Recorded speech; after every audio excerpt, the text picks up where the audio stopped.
1월 17일 새벽 기도 오신 여러분을 환영합니다. 시간이 되었으므로 사도신경 하심으로 새벽 기도를 시작하도록 하겠습니다. 전능하사 천지를 만드신 하나님 아버지를 내가 믿사오며 그 외아들 우리 주 예수 그리스도를 믿사오니 이는 성령으로 잉태하사 동정녀 마리아에게 나시고 본디오 빌라도에게 고난을 받으사 십자가에 못 박혀 죽으시고 장사한 지 사흘 만에 죽은 자 가운데서 다시 살아나시며 하늘에 오르사 전능하신 하나님 우편에 앉아 계시다가 저리로서 산자와 죽은 자를 심판하러 오시리라. 성령을 믿사오며 거룩한 공회와 성도가 서로 교통하는 것과 죄를 사하여 주시는 것과 몸이 다시 사는 것과 영원히 사는 것을 믿사옵나이다. 아멘. 오늘은 함께 96장 찬송하겠습니다.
요한복음 5장 30절에서 47절까지입니다. 함께 읽도록 하겠습니다. 나는 아무것도 내 마음대로 할 수 없다. 나는 아버지께서 하라고 하시는 대로 심판한다. 내 심판은 올바르다. 그것은 내가 내 뜻대로 하려 하지 않고 나를 보내신 분의 뜻대로 하려 하기 때문이다. 내가 내 자신을 위하여 증언한다면 내 증언은 참되지 못하다. 나를 위하여 증언하여 주시는 분은 따로 있다. 나를 위하여 증언하시는 그 증언이 참되다는 것을 나는 안다.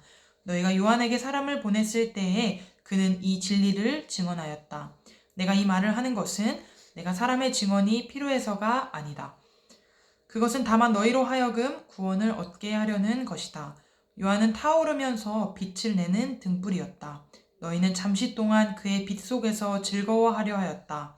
그러나 나에게는 요한의 증언보다 더 큰 증언이 있다. 아버지께서 나에게 완성하라고 주신 일들, 곧 내가 지금 하고 있는 바로 그 일들이 아버지께서 나를 보내셨다는 것을 증언하여 준다. 또 나를 보내신 아버지께서 친히 나를 위하여 증언하여 주셨다. 너희는 그 음성을 들은 일도 없고 그 모습을 본 일도 없다. 또 그 말씀이 너희 속에 머물러 있지도 않다. 그것은 너희가 그분이 보내신 이를 믿지 않기 때문이다. 너희가 성경을 연구하는 것은 영원한 생명이 그 안에 있다고 생각하기 때문이다. 성경은 나에 대하여 증언하고 있다. 그런데 너희는 생명을 얻으러 나에게 오려고 하지 않는다.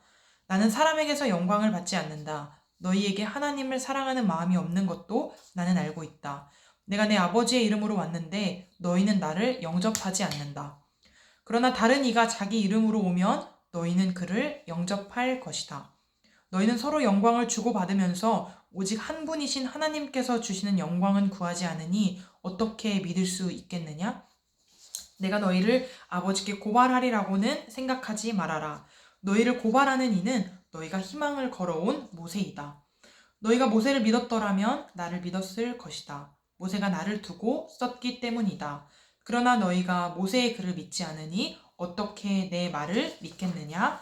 아멘. 말씀 앞에 함께 기도하겠습니다.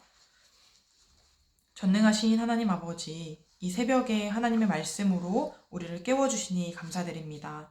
하나님께서 허락하시는 말씀이 우리 안에 새겨지는 시간 되게 하여 주시고 오직 성령님께서 인도하시는 시간으로 주관하여 주셔서 하나님의 사랑과 하나님께서 말씀하시는 그 메시지가 각자의 마음 가운데, 심령 가운데 잘 심겨지는 이 아침 되게 하여 주시옵소서. 인도하실 주님을 기대하오며 살아계신 예수님의 이름으로 기도합니다. 아멘. 오늘 본문 30절에서는 예수님의 심판 사역을 두 가지 내용으로 설명하고 있습니다. 첫째는 예수님은 하나님께 들은 것 외에는 아무것도 스스로 행할 수 없다는 것이고, 둘째는 예수님께서는 자신의 심판은 자기 뜻이 아닌 자기를 보내신 이의 뜻을 추구하기에 의롭다고 하는 것입니다. 비록 심판은 미래 사역이지만 예수님께서는 현재와 미래를 아우르면서 하나님과 함께 구원을 완성하는 존재이심을 알 수 있습니다. 먼저 31절에서 40절의 내용을 함께 보겠습니다. 31절에 증언하다라는 말을 통해서 예수님께서 예수님의 정체성과 사역에 대한 변호가 신뢰성이 있음을 설명하고 있습니다. 만일 누가 자신의 정당을 스스로 증언한다면 그 증거는 참되지 않다는 일반 원리로 시작하는 것입니다. 쉽게 말해서 우리도 누군가가 자신을 설명하고 어필하는 것보다 주변 사람이 그의 성품과 인성을 말해주는 것이 더 정확하다는 것을 우리도 알고 있습니다. 구약도 마찬가지로 법정에서 증언의 효력을 위해서는 두세 사람의 증인을 요구했습니다. 예수님의 경우도 예외는 아닙니다. 만일 예수님께서 혼자 하시는 증언이라면 신빙성이 없을 수도 있지만 예수님은 당신을 지지해줄 다른 증언자들이 있으셨고 그 증언이 참됨을 확신한다고 32절에서 말씀하고 계십니다. 먼저 예수님께서 그 증언이 참됨을 확신하신다고 몇 가지를 통해서 이야기하고 계신데 그 첫 번째는 요한입니다. 우리가 잘 알고 있는 이 요한이라는 사람은 예수님과 이 논쟁하고 있는 종교 지도자들이 과거 요한의 정체를 알기 위해 사람을 보냈을 때 이 요한은 진리이신 예수님에 대해서 증언했습니다. 요한 그는 참 빛이 아니었지만 참 빛이신 예수님을 드러내기 위해서 어둠을 불로 밝히는 등불이었습니다. 이 말씀에서 너희도 잠시 그의 빛 안에서 즐거워하기 원했다는 것은 요한이 메시아일지도 모른다고 사람들이 기대했었다는 말입니다. 인간적으로 보면 요한은 참 중요한 증인이었습니다. 왜냐하면 예수님께서 그에게 세례를 받으셨고 요한의 증거로 첫 제자들이 예수님을 따르게 되었기 때문입니다. 그러나 정작 예수님은 그의 증언에 연연하지 않는다고 34절에서 말씀하고 계십니다. 그의 증거가 필요 없다기보다는 인간적인 증거보다 더 확실한 신적 증언들이 있기 때문입니다. 그럼에도 요한을 증인 중에 하나로 언급한 것은 유대인들을 위해서입니다. 그들이 한때 메시아로 기대했던 요한이 소개한 자, 곧 예수 그리스도 자신에 대한 바른 믿음을 통해 그들에게 구원 얻을 기회를 주기 위함입니다. 36절을 보면은 두 번째로 예수님이 하시는 일에 대해서 나옵니다. 그 일들은 하나님이 예수님을 통해서 직접 행한 것이기 때문에 요한의 간접 증언보다는 더 크다고 보여집니다. 또한 예수님의 기적은 당시 사람이 행할 수 없는 것이었기 때문에 예수의 사역과 정체성이 신적 기원을 갖고 있음을 보여주는 표적이 됩니다. 인간이 쉽게 할 수 없는 기적을 예수님께서 행하셨다는 것이 예수님에 대한 증언의 두 번째라는 것입니다. 세 번째는 하나님 자신이십니다. 하나님은 보이지 않기 때문에 그분이 먼저 우리에게 계시해 주시지 않으면 우리는 아무도 하나님을 볼 수도 없고 들을 수도 없습니다. 그렇기 때문에 우리가 성경을 통해 하나님을 만난다는 것은 은혜인 것입니다. 그분이 예수님을 계시자로 이 땅에 보내셔서 자신의 뜻과 마음을 알게 하셨고 예수님에 대해 직접 증언하십니다. 공간복음은 예수님께서 세례를 받고 물에서 나오실 때에 하나님의 음성을 통해 예수님을 자신의 아들로 확증하셨다고 말씀하십니다. 그러나 종교 지도자들은 그 하나님을 보지도 못했고, 말씀해 보면 보지도 못했고 듣지도 못했을 뿐더러 그분의 말씀이 그들 속에 없었다고 말하고 있습니다. 여기서 핵심은 예수님을 믿지 않았다는 것입니다. 이 성경을 보면은 그러나 너희가 영생을 얻기 위하여 내게 오기를 원하지 아니하는 도다 라고 나오고, 이 종교 지도자들이 보지도 못하고 듣지도 못하고 그분의 말씀이 그들 속에 없었다고 하는데, 이들이 영생, 곧 영원한 생명을 얻기 위해서 애쓰고 있지만 사실 실상은 애초에 하나님의 마음이 그들 안에 없었다는 것이죠. 여기서 핵심은 이들이 이렇게 종교적인 행위나 다른 것들은 많이 갖추었을지라도 예수님을 믿지 않았다는 게 여기서 핵심입니다. 예수님을 믿지 않았기 때문에 그를 통해 계시된, 그들이 간절히 원했던 하나님에 대한 지식을 채울 수가 없는 것입니다. 여기까지의 내용을 정리하면 예수님의 정체성과 사역의 내용의 증언으로 첫 번째는 세례 요한이었고요. 두 번째는 성경에 기록되어 있는, 또 우리가 다 알 수는 없지만 당시 행하셨던 예수님의 일을 통해서였고요. 세 번째는 하나님 자신이십니다. 우리는 이것을 통해서 예수님께서 하나님 당신이시라는 것을 알 수 있습니다. 마지막으로 넷째는 구약 성경입니다. 39절에서 40절의 내용입니다. 종교 지도자들은 약속한 메시아를 통한 영생, 곧 종말에 있을 하나님과의 새 언약 관계를 포함하는 구원을 얻기 위해서 성경을 연구했는데도 예수님을 믿지 않았습니다. 그러니까 이들은 실제로 누구보다 종교적인 자들이었지만 그 종교의 핵심인 예수님을 믿지 않았기 때문에 이전에 그 삶이 헛것이라고 해도 과언이 아니라는 것이죠.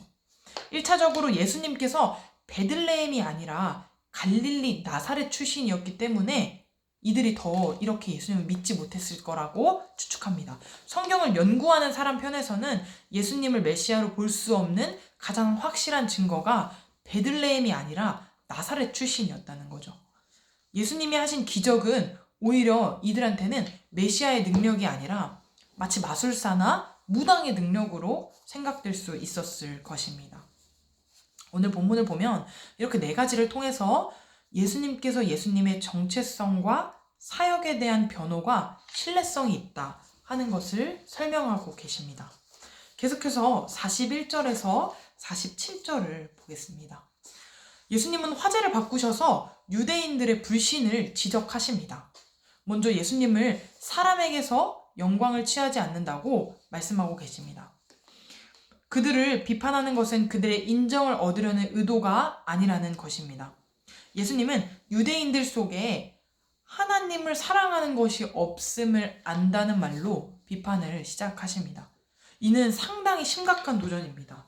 왜냐하면 단순히 예수님을 믿고 안 믿고의 문제라기보다는 이렇게 말하게 되면 하나님과의 관계를 흔드는 말이기 때문입니다. 신명기 6장 4절에서 5절은 율법에 우선되는 계명을 하나님과의 수직적인 관계로, 사랑의 관계로 설명합니다. 근데 하나님을 철저하게 믿는다는 이들이 하나님을 사랑하고 있지 않다면 율법을 어기고 있을 뿐만 아니라 우상 숭배의 삶을 살고 있다는 말이 되기 때문입니다. 그래서 예수님의 이런 비판은 이들에게 엄청난 도전이 되는 말입니다. 신앙의 자긍심을 갖고 있던 종교 지도자들에게는 굉장한 모욕으로 들렸을 것입니다. 자존심이 많이 상했을 것 같습니다. 이어 예수님은 하나님을 사랑하는 것이 그들 속에 없는 모습을 다시 한번 설명하십니다. 예수님은 당신의 아버지이신 하나님의 이름으로 왔지만 그들은 그를 영접하지 않았고, 만일 다른 사람이 자기 이름으로 왔다면 영접했을 것이라고 말합니다. 이 부분을 쉽게 말하면 그들의 유력한 가문 중에서 유다 지파의 어떤 사람이 자신을 메시아로 주장했는데, 그것이 그들이 생각하고 있던 것이랑 그들의 이익에 부합했다면 아마 그들은 그를 메시아로 인정했을지도 모른다고 하는 것입니다. 쉽게 말해서 자신들의 이익과 자신들의 생각에 따라서 메시아를 결정한다는 것이죠. 예수님은 그들이 서로 영광을 취하고 하나님의 영광을 구하지 않았다는 것을 콕 집어주십니다. 그들 마음 중심에 자기 이익이라는 변수가 자리하고 있었던 것입니다. 우리는 우리의 종교적인 행위와 모양에 나의 이익과 나의 유익이 자리하고 있지는 않는지 돌아보아야 합니다. 창조주 하나님과의 관계보다 나 혹은 다른 것과의 관계를 우선시하는 것을 성경은 죄의 핵심이라고 말합니다. 마음과 생각이 다른 곳을 향해 있는 이런 상황에서 예수님을 통해 증거되는 하나님과 그분의 나라가 귀에 들릴 리가 없습니다. 우리도 마찬가지입니다. 우리 안의 생각과 우리 마음이 다른 곳을 향하고 있다면 우리가 아무리 하나님을 추구한다고 할지라도 하나님께서 예수님을 통해 들려주시는 메시지가 우리 안에 들어올 수가 없다는 말입니다. 우리는 통로일 뿐입니다. 우리는 우리 안에 너무 더럽고 또 죄된 습성과 또 음란함과 또 정죄, 판단하는 그런 죄악된 것들이 우리 안에 너무 많기 때문에 우리가 그저 통로일 뿐이라면 우리 안을 텅 비워서 예수님의 복음만이 흘러갈 수 있도록 해야 합니다.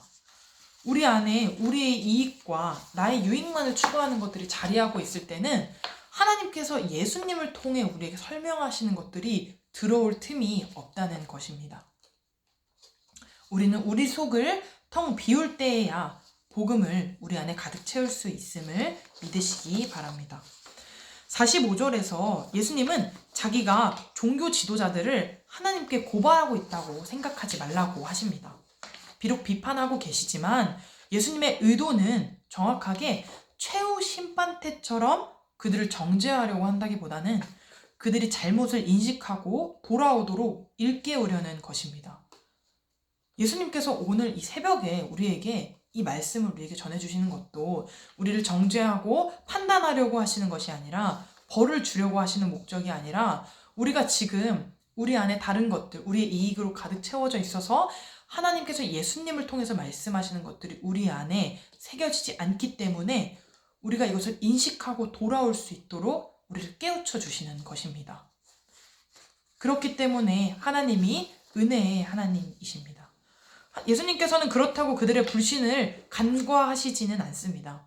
그들은 회개하지 않으면 분명히 심판을 받게 될 것이고 그 심판의 기준은 그들이 숭상하는, 그들이 존경하는 모세의 율법이 될 것입니다. 율법을 잘 지키고 있다고 자부한 유대인들은 예수가 안식일에 일을 하고 다른 이에게 일을 시켰다고 정죄하지만 실상 그들이 하나님의 메시아를 거절하는 죄를 범하고 있습니다. 모세는 거짓 선지자를 분별하되 그들이 하나님 외에 다른 신을 섬기라고 하는지 확인하고 말과 일의 증언이나 성취 여부로 분별하라고 모세가 말했습니다. 유대인들이 표적을 구하고 이렇게 확인하는 것은 옳은 것입니다. 모세의 율법에 따르면. 모세의 기준에 의하면 옳지만 예수님의 말과 일은 참 선지자의 증거이기 때문에 그의 모세가 약속한 선지자로서의 메시아가 예수님이기 때문에 사람들이 예수님을 믿지 않는다는 것은 이렇게 정죄받아야 마땅하다는 것입니다. 모세보다 자기들의 평가가 더 옳다고 생각하는 오만과 독선의 사람들인 것입니다. 모세를 존경하고 그가 준 율법을 중시한다고 말은 하지만 실제로는 모세나 하나님보다 자기들의 관심사, 자기들의 이익이 더 우선시되고 있습니다. 사랑하는 사랑교회 성도 여러분, 결국 참 신앙의 핵심은 누구를 중심으로 사고하고 누구와 함께할 것인지 있습니다. 자기를 중심으로 한 사고와 삶의 관계를 추구하는 것이 죄인의 모습이라면 창조주의 뜻을 헤아리고 그분과의 관계를 소중히 여기는 것이 참 신앙입니다. 오늘 본문은 예수님께서 38년 된 병자를 고치신 후에 유대인과의 논쟁이 계속 이어지고 있는 것입니다. 예수님께서 38년 된 병자를 고치신 것이 이 유대인들의 눈에 벗어났기 때문이죠. 안식일을 어겼다고 정죄의 대상이 되었기 때문입니다. 오늘 본문에서 우리에게 말씀하고 계신 것은 너무나 심플합니다. 우리는 나를 중심으로 나의 이익을 추구함으로부터 오는 모든 종교적인 행위에서 벗어나야 하고 우리를 위해서 이 땅에 친히 오신 이 말이 중요합니다. 오늘 예수님께서 증언하듯이 하나님이신 예수님 당신을 철저히 믿고 신뢰해야 한다는 것입니다. 두 번째로 예수님께서 증언하고 계신 하나님이 보내신, 또한 이 부분이 중요하다고 했었는데 하나님 당신이신 예수님이 오늘 나의 삶에 어떤 존재인지를 기억해야 한다는 것입니다. 우리는 하나님이 창조주이시고 예수님이 하나님이시면 너무 기억하고 또 생각하지만 우리가 믿는 예수님이 그 하나님 당신이시라는 사실을 종종 잊고 사는 것 같습니다. 하나님이 우리의 유일한 신이시고 예수님이 하나님 당신이시라면 오늘 예수님의 말씀이 나에게, 우리에게 결코 가볍게 들리지 않을 것입니다. 그리고 예수님의 말씀을 계속 찾고 계속 구하게 될 것이라는 말이죠. 나의 어떠한 행위나 절대적인 기준이 예수님과 나의 관계를 방해할 수도 있다는 것을 기억하시기 바랍니다. 오늘 나온 이 유대인들에게 절대적이었던 기준과 이런 절대적이었던 표준이 사실은 하나님이신 예수님을 그러니까 쉽게 말해서 하나님을 만나기 위해서 필요한 것들의 방해가 되는 것이었는데 우리 또한 그러한 것이 우리 삶의 기준으로, 표준으로 자리하고 있을 수 있다는 것을 기억하시기 바랍니다. 예수님이 말씀하시는 것이라면 고집 부리지 않고 어떠한 것도 너그러이 받아들이고 기꺼이 순종할 수 있는 부드러운 마음을 위해서 기도하시기 바랍니다. 오늘 하루를 사는 동안에 하나님과의 관계가 돈독해져서 예수님을 믿되 바르게 믿게 하시고 온전히 믿게 하시고 그 절대적인 말씀이 나를 감싸고 주장하게 해달라는 간절함이 있는 오늘 하루 되시길 소원합니다. 함께 기도하겠습니다. 사랑이신 하나님, 오늘도 우리를 말씀으로 초대하시고 이 새벽을 또한 아침을 하나님 말씀으로 깨우게 하시니 참으로 감사드립니다. 우리가 아침에 주의 선하심을 고백하고 하루를 말씀으로 시작할 때 우리의 아침이, 우리의 하루가, 우리의 일생이 주님께 온전히 드려질 수 있도록 인도하여 주시옵소서. 하나님, 우리의 어떠한 행위나 절대적인 기준이 예수님과 나의 관계를 방해할 수도 있다는 것을 기억하게 하시고 예수님께서 말씀하시는 것이라면 어떠한 것도 기꺼이 순종할 수 있는 부드러운 마음을 우리에게 허락하여 주시옵소서. 그것이 나 자신과의 관계에서, 이웃과의 관계에서, 하나님과의 관계에서 드러날 수 있도록, 하나님을 사랑함이 그 순종으로 드러날 수 있도록 인도하여 주시옵소서. 오늘도 예수님의 그 절대적인 말씀이 우리를 감싸고 오늘 하루 우리의 삶을 주장하게 하실 것을 믿사오며 존귀하신 예수 그리스도의 이름으로 기도합니다. 함께 주기도문으로 오늘 새벽 기도를 마치도록 하겠습니다. 하늘에 계신 우리 아버지여, 이름이 거룩히 여김을 받으시오며 나라가 임하시오며 뜻이 하늘에서 이루어진 것 같이 땅에서도 이루어지이다. 오늘 우리에게 일용할 양식을 주시옵고 우리가 우리에게 죄 지은 자를 사하여 준 것 같이 우리 죄를 사하여 주시옵고 우리를 시험에 들게 하지 마시옵고 다만 악에서 구하시옵소서. 나라와 권세와 영광이 아버지께 영원히 있사옵나이다. 아멘. 오늘 하루도 말씀으로 승리하는 여러분 되시기를 소원합니다.